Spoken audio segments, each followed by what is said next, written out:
La vida es un proceso que conlleva constantes cambios a lo largo del tiempo.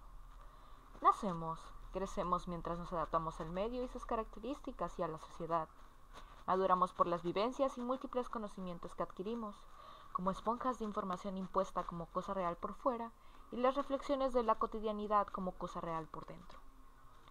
Nos reproducimos para la conservación de nuestra especie, aunque coloquialmente como preservación de la familia y meta personal a largo plazo, común.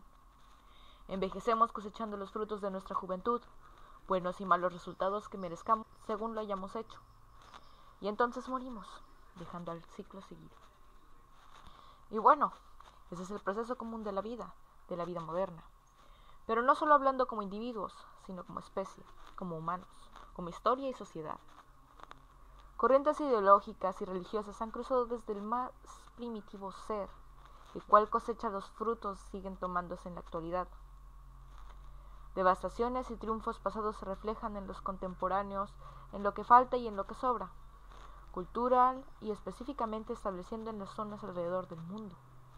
La vida de la humanidad apenas va en desarrollo y en maduración a sus conocimientos físicos e intelectuales. ¿O es que estamos en la época del envejecimiento, donde los desastres actuales son la respuesta de lo que ya hemos hecho mal? Y la vida tan cómoda que tenemos como reflejo de nuestra superioridad, ¿en qué punto de la vida estamos como humanidad? La respuesta se encuentra precisamente en el mismo culmino de la misma. Mueren culturas, mueren ideologías para que se desarrollen nuevas. Proceso natural de la vida y de la existencia colectiva, la resurrección a partir de la extinción. Estamos, entonces, en algún punto de la humanidad postmoderna, con constantes rebeliones para el surgimiento de algo mejor. Pero, ¿qué nos ha enseñado nuestro largo trayecto para saber en qué punto no caer?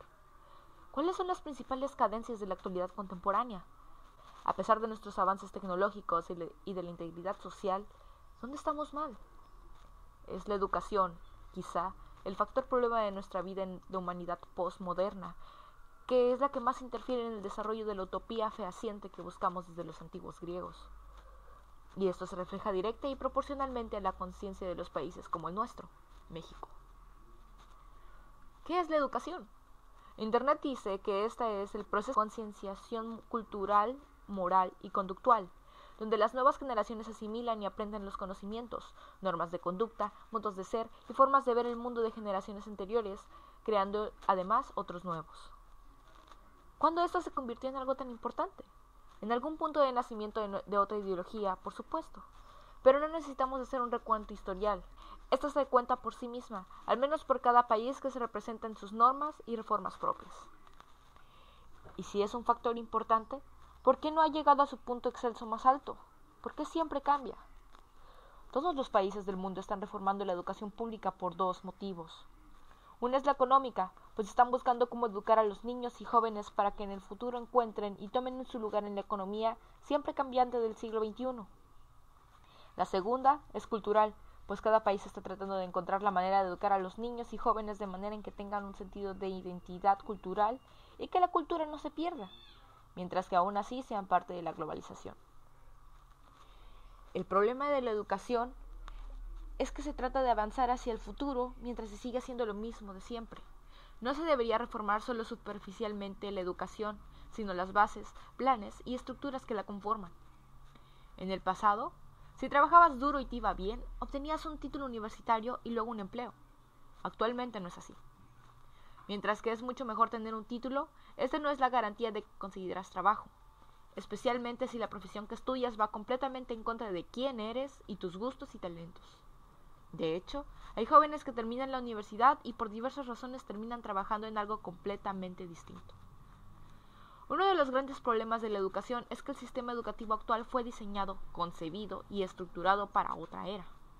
Fue concebida en la cultura intelectual de la Ilustración y en las consecuencias económicas de la Revolución Industrial. Antes de los mediados del siglo XIX no había un sistema educativo público. El sistema educativo público pagado por los impuestos, obligatorio para todos y de distribución gratuita, fue una idea revolucionaria. Dirigido por el imperativo económico de la época, se creó un modelo intelectual de la mente que era esencialmente la visión de la inteligencia de la Ilustración. En esa época, la inteligencia real se basaba en la capacidad de pensamiento deductivo y al conocimiento de los clásicos, y es a lo que vino a ver como habilidad académica. Esta forma de pensar está profundamente arraigada tanto en la educación actual como en la sociedad. Según este punto de vista, hay dos tipos de personas, los académicos y los no académicos. A consecuencia de este tipo de pensamiento, muchas personas brillantes piensan que no lo son, pues están siendo juzgados por esta visión cuadrada de lo que es la inteligencia. El modelo actual de la educación pública tiene dos pilares o bases, lo económico y lo intelectual, y mientras que a uno les ha servido de este sistema, a otros no. Otro problema que se ha tratado de arreglar, pero que aún estamos lejos de corregir, es sobre cómo interesar a los alumnos en las clases y materias, pues el aprendizaje no debe de ser de algo aburrido en donde se requiera apagar los sentidos y solo memorizar datos e información, sino que debe de ser algo más como una experiencia estética, que es cuando los sentidos operan en su máxima expresión. Cuando estás presente en el momento y estás impactado, feliz y entusiasmado con lo que estás viviendo. El aprendizaje nos debe de hacer sentir completamente vivos y ser algo satisfactorio, no algo que hagamos por obligación. Debemos de despertar a los niños y a la juventud en los que tienen dentro de sí y a todas las posibilidades. Se podría decir que el sistema educativo está modelado a los intereses de la industrialización y a su semejanza. Las escuelas aún son organizadas con muchas semejanzas con las fábricas, como el toque del timbre, las instalaciones separadas y la separación y especialización de diferentes materias o competencias, etc. Aún se educa a los alumnos en grupos y mientras que estos pudiesen ser por habilidades, conocimientos, tipos de aprendizaje, esos grupos son formados por las edades de los alumnos, como si fueran lo más importante y como si fuera la fecha de fabricación. La verdad es que hay alumnos que son mejores que otros en su misma edad en ciertas materias, o aprenden mejor si observan cómo se hace que con teorías, o aprenden y son mejores para trabajos manuales o prácticos que teóricos, o escritos, o aprenden mejor en grupos reducidos o solos. Ese sistema educativo no toma en cuenta esto y mezcla a todos en un salón, dándoles solo a unos cuantos la posibilidad de realmente aprender y perjudicando a los otros que comprenden mejor de otras maneras y tienen distintas habilidades. La educación está estandarizada, pero como pueden ser estandarizadas si ya por talentos, habilidades y capacidades individuales, cada quien aprende diferente y es único, y el sistema educativo no reconoce o se adapta a esto. Hubo un estudio reciente sobre el pensamiento divergente.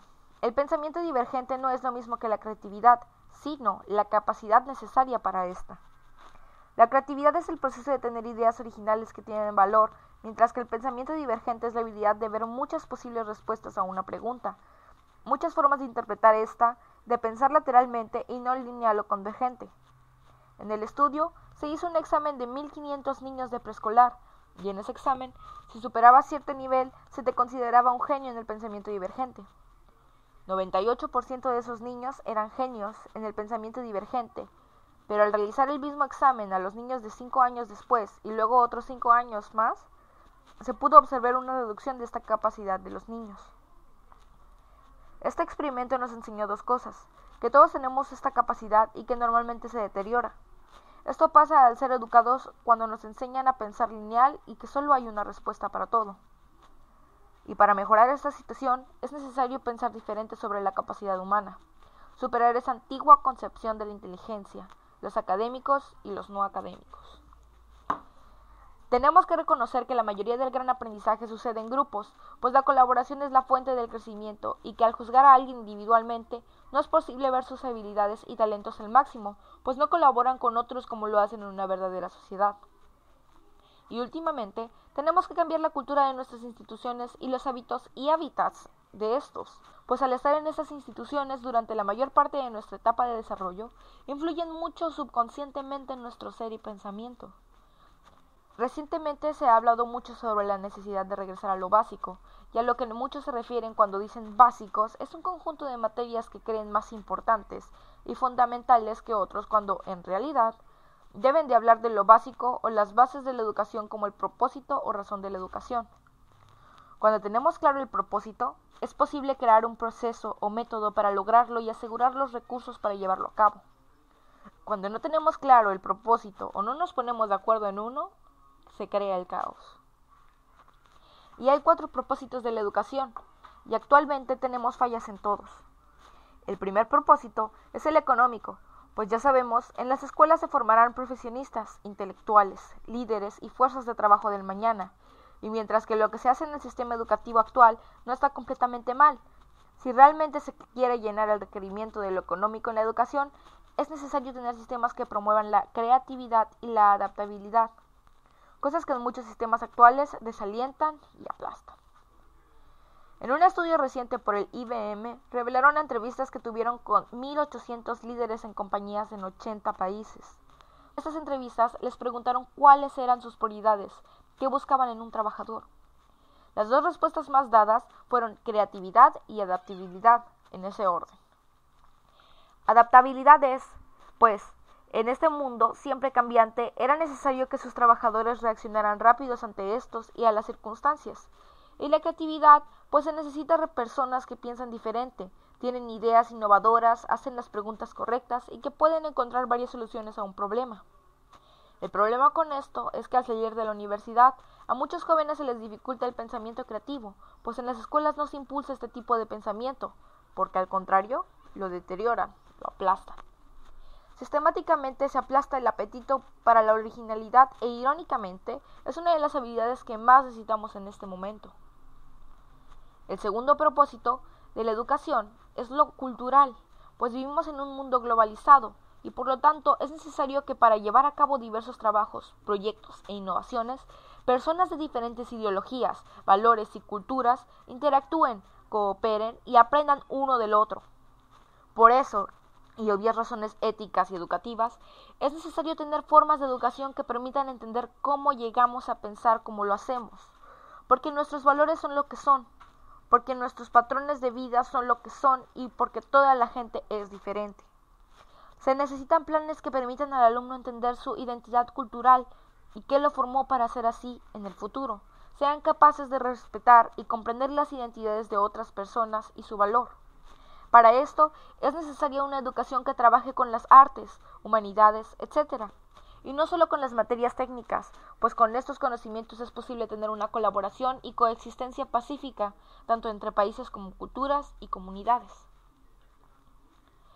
El tercer propósito es lo social, pues los humanos somos seres sociales y en un futuro nos integraremos en la sociedad que influye y organiza la mayor parte, si no toda la actividad humana, por lo que se necesitan formas de educación que involucren a las nuevas generaciones en estos procesos por los cuales nuestra sociedad y gobierno están organizadas.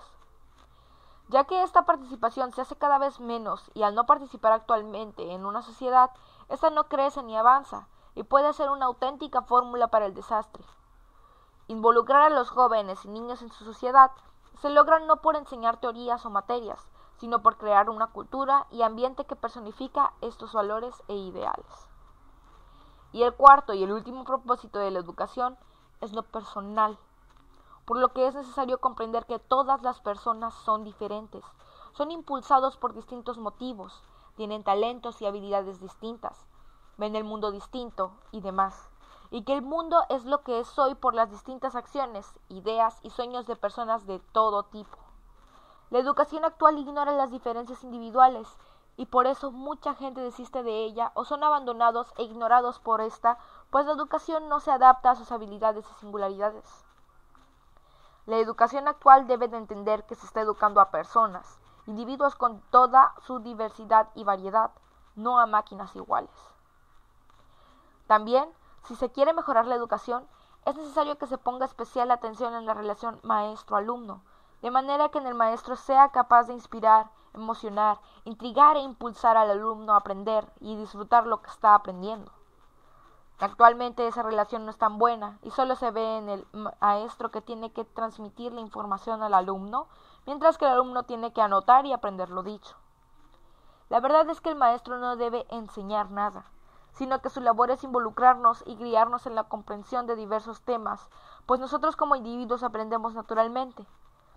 Solo es necesario que nos motiven, guíen y creen las condiciones necesarias para que el aprendizaje o comprensión de temas sea algo natural, fluido, interesante y permanente. Estas podrían ser las alternativas para llegar al punto culminante y esencial de esta etapa de la humanidad, aunque claro, hay muchas alternativas e ideas más. Reformar a la educación desde sus más profundas raíces sería un trabajo pesado, pero a costa de la mejoría de los países, de la integridad humana por igual y no por potencias. Con el poder de un individuo ha habido grandes manifestaciones, revoluciones, innovaciones y órdenes mundiales. Con el poder del propio mundo podríamos crear la utopía de la vida equitativa, que el hombre como el concepto mismo merece.